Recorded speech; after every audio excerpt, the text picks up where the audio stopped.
You are 11 years old, standing in a church that smells of beeswax and damp stone, wearing a dress that was made for a woman's body and has been pinned at the back to fit yours. The man beside you is 23. You have met him 4 times. The priest is speaking Latin that neither of you fully understands, and when the moment comes, you say the words you were taught to say, and the words make you a wife. You do not cry. You were told not to cry. You were told this is an honor. Welcome to your life as a child bride in medieval Europe. The year is 1310. You are the daughter of a minor English baron, not powerful enough to place you advantageously without effort, but exactly powerful enough to make your marriage a political instrument worth deploying. Your father has been negotiating this arrangement for 2 years. The groom's family holds land adjacent to your father's land, and the marriage is a deed of property dressed in religious ceremony, a boundary agreement written in Latin and sealed with a 12-year-old girl. Your mother was married at 13. Her mother was married at 12. You are 11, which your father's lawyer has noted is technically within canonical law, which sets the minimum age of marriage at 12 for girls and 14 for boys, though betrothal can begin at 7, and consummation, the lawyers agree, can wait until you are older, which is a kindness they mention as though it is a gift. The household you move into is not cruel. This is important to understand. Not cruel is not the same as kind, and kind is not the same as safe, and safe is not the same as free, but not cruel is what you have been given and you understand, from your mother's careful education in the months before the wedding, that not cruel is something to protect. Your husband's name is Richard. He is not unkind.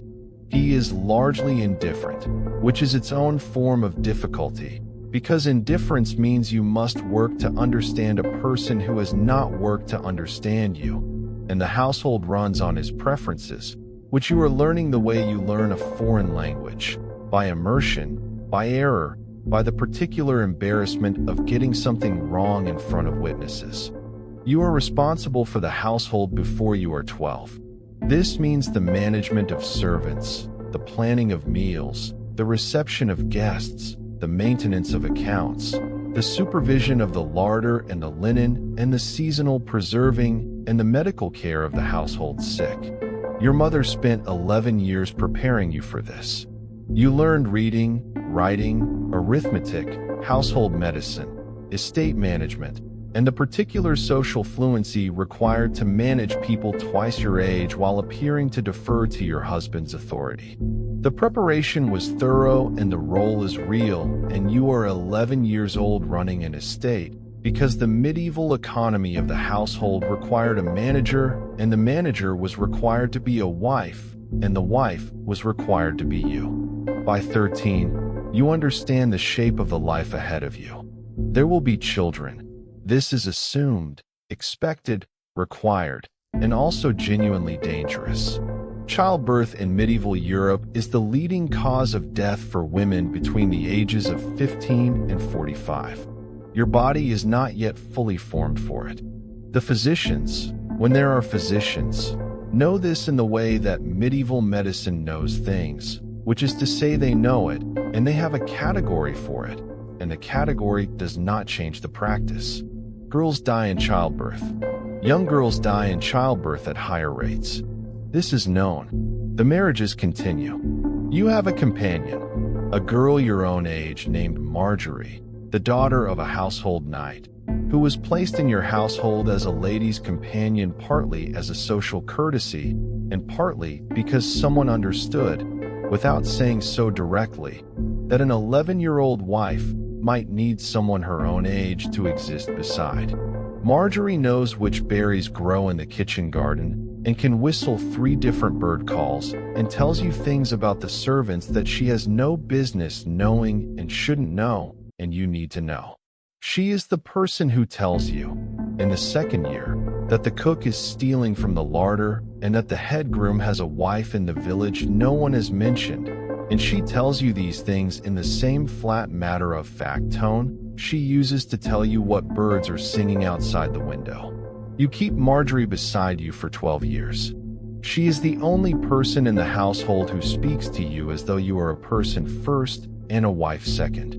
At 15, you are pregnant for the first time. The pregnancy ends at 6 months.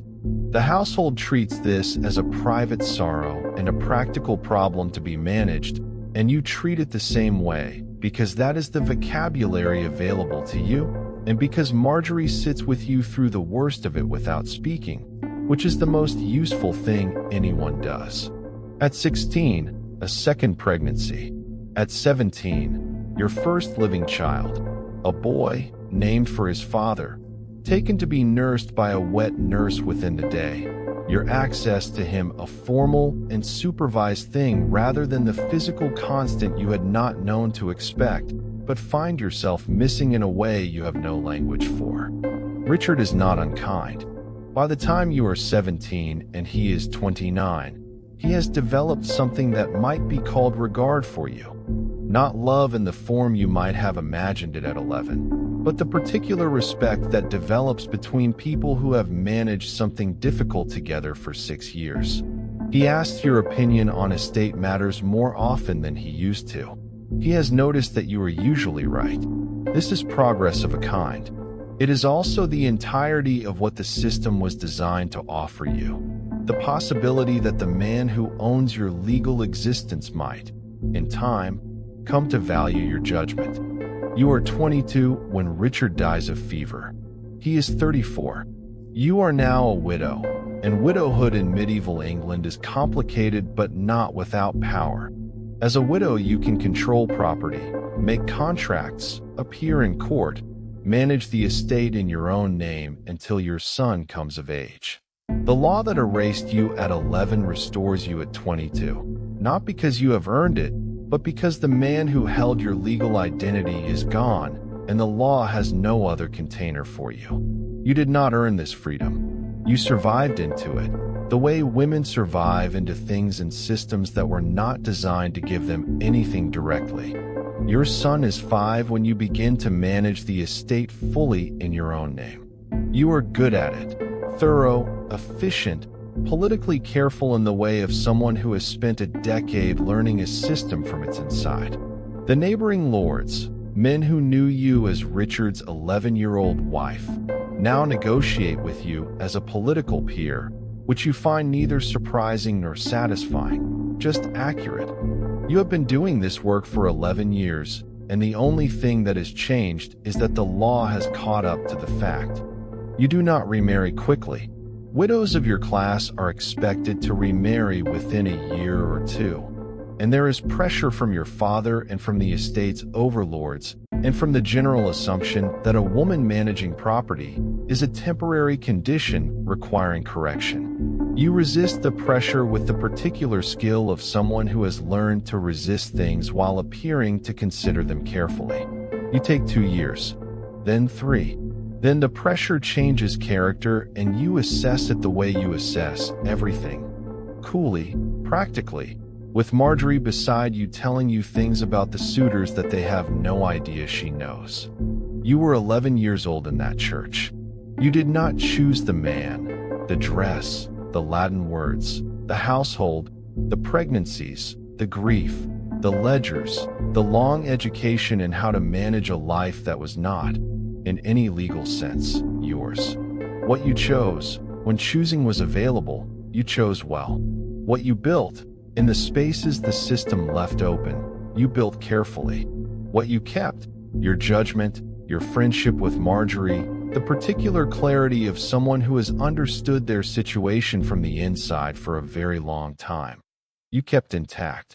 The church still smells of beeswax and damp stone. You pass it sometimes, managing the estate that is yours until your son is old enough to take it.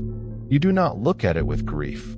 You look at it the way you look at everything now, clearly, directly, with the full knowledge of what it cost, and what it made, and what it could not touch.